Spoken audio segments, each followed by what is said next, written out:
Hey, good morning, everybody. Uh, I know I have not done a video in some time. I'm still alive.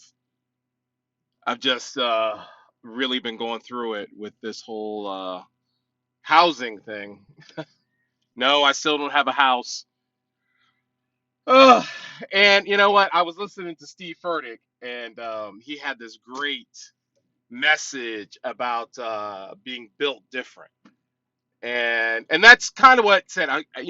He just had a message that just told me that I need to do a video about what's going on because I had stopped, and like I said, I'm sorry, I apologize, but I was taking so many hits emotionally with everything that's been going on that I just didn't have it in me to get on here and be positive, and I know that's a lot because I'm Mr. Positive. I'm the guy that's always smiling, that's always running, and I was still positive with my clients when I was at work.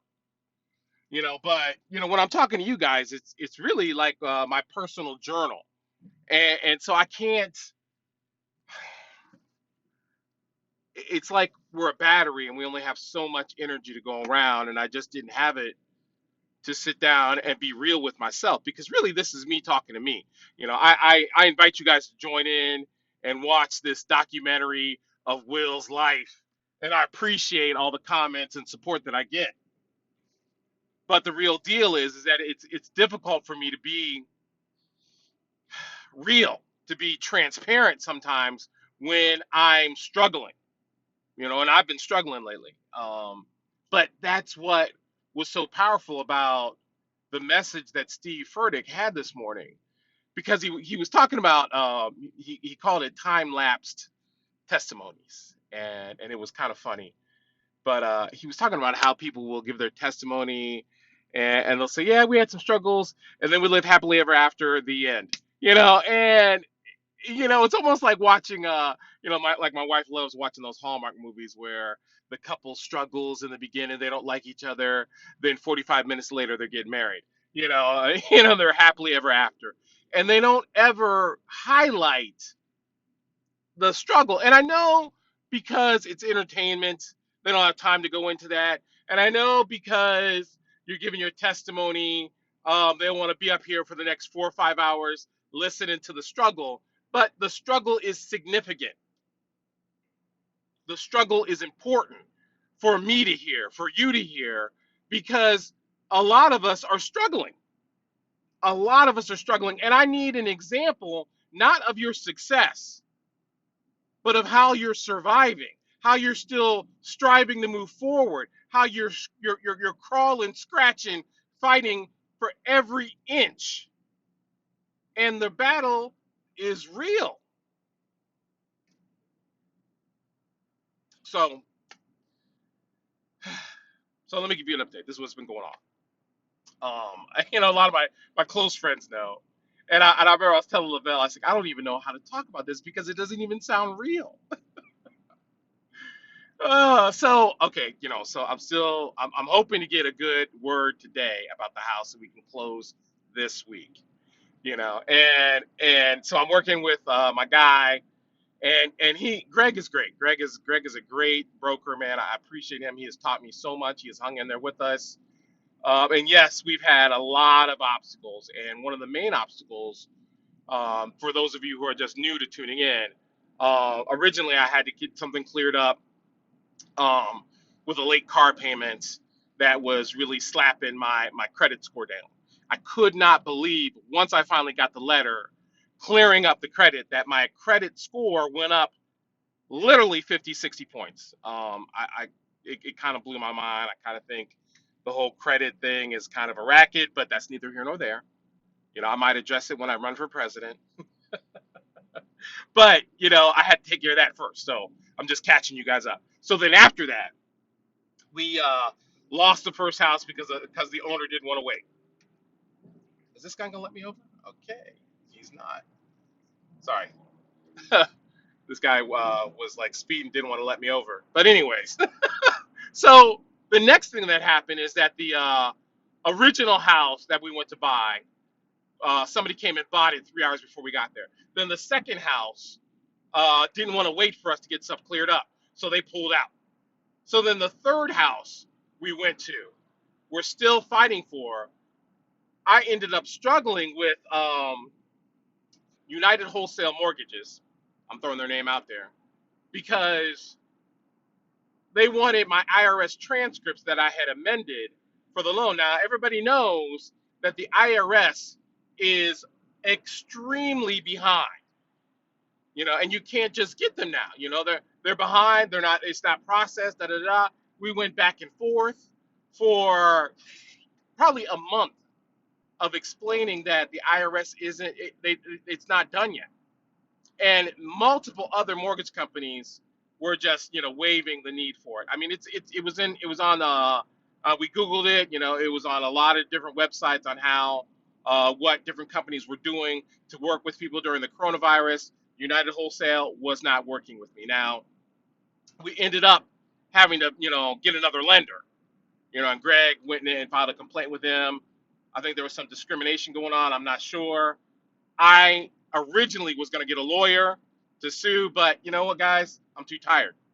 I'm just too tired to do it. So, needless to say, we were with a new lender who was moving like lightning, but still slow. And oh, let me back up. Sorry. So, one of the things I had to do for United Wholesale is I had to get a signature from my tax preparer. Got that. And signed some forms that I really sent in my taxes. Got that. Gave them the certified mail that I sent in my taxes, and that they're the original.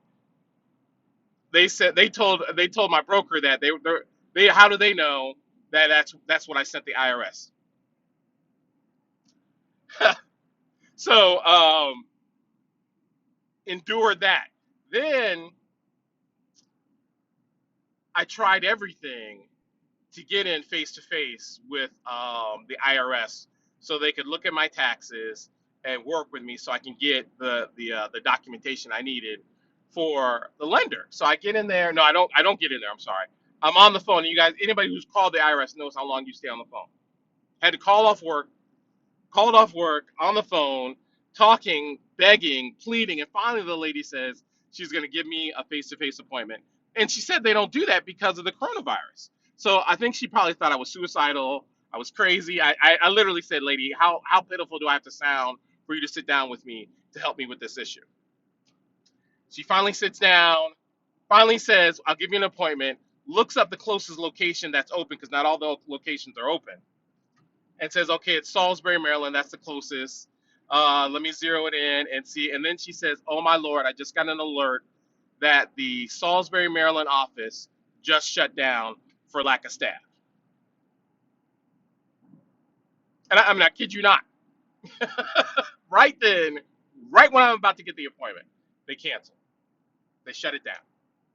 So I dropped the mic, and I just had to laugh. You guys know how I roll. I think it's part of my insanity is when it gets real painful, when it gets exquisitely miserable, it triggers a funny bone in me, and I start to laugh. I said, "Wow, this is amazing." And the lady was apologizing. She's like, "I'm so sorry, sir." I was like, "No, it's no problem. I clearly see that God has shut the door here." So, I called Greg, said, hey, got a funny story, told him what happened.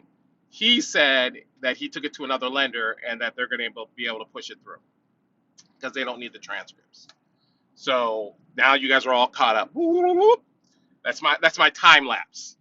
And so here we are waiting, hoping that the owner doesn't back out so we can get a house and finally move. Um, and it's so funny because, I got this one really, really good friend. One of my best friends, and she's been telling me, not trying to discourage me, but trying to kind of forewarn me that, if they say it's happening next week, you got to add like 2 more weeks. And at first I'm just like, that is just so negative. I was like, I'm not feeling that, but don't you know that this chick has been right? So I might have to like, send her an apology letter or I don't know, some candy. I don't know. But that is the current struggle. Not to mention, I'm still, running in a two-bedroom apartment. Walls are paper thin, and I got four crazy grandkids running around. I mean, every morning, somebody's crying and whining, and that starts to wear on you. I had come home, and I think I was talking to either Beth or Lavelle, and I walk into the door, and I've just gotten used to it. And that's I think sometimes that's part of our problems as adults. We get so accustomed to the level of stress, we don't know that it's subtly destroying us inside. And so I come home, the kids run up to me screaming and yelling, "Hey, hey, hey, Grandpa!" And my friend was on the phone like, "Woo, that's a lot of noise," and I was like, "Hey, that's just normal." And I think I watch Dee Dee in the morning start to lose it, but I understand why, because it is a lot in such a confined, small area.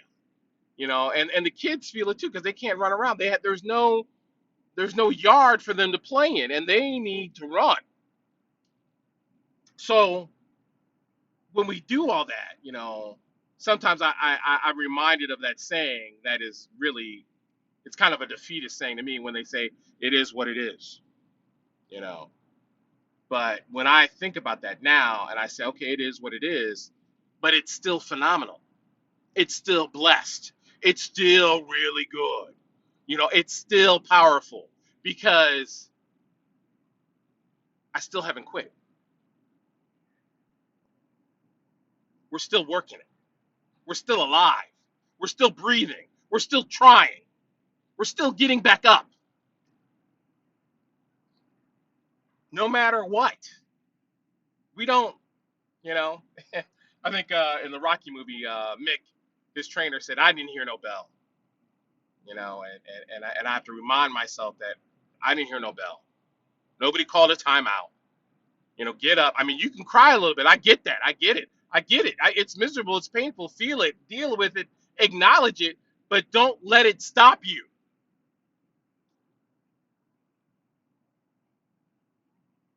We only get one shot at this journey called life, and it's not going to be perfect.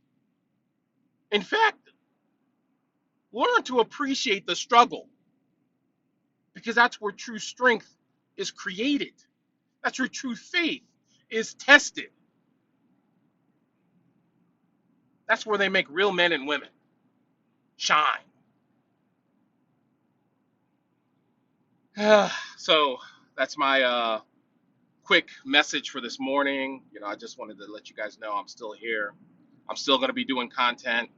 I've got some things coming up, possibly some TV commercials that are going to be happening in the near future. And we're still rocking. We're still rolling. And I'm still learning from my mistakes. So don't stop praying for me because I need it. All right? Peace. Talk to you later.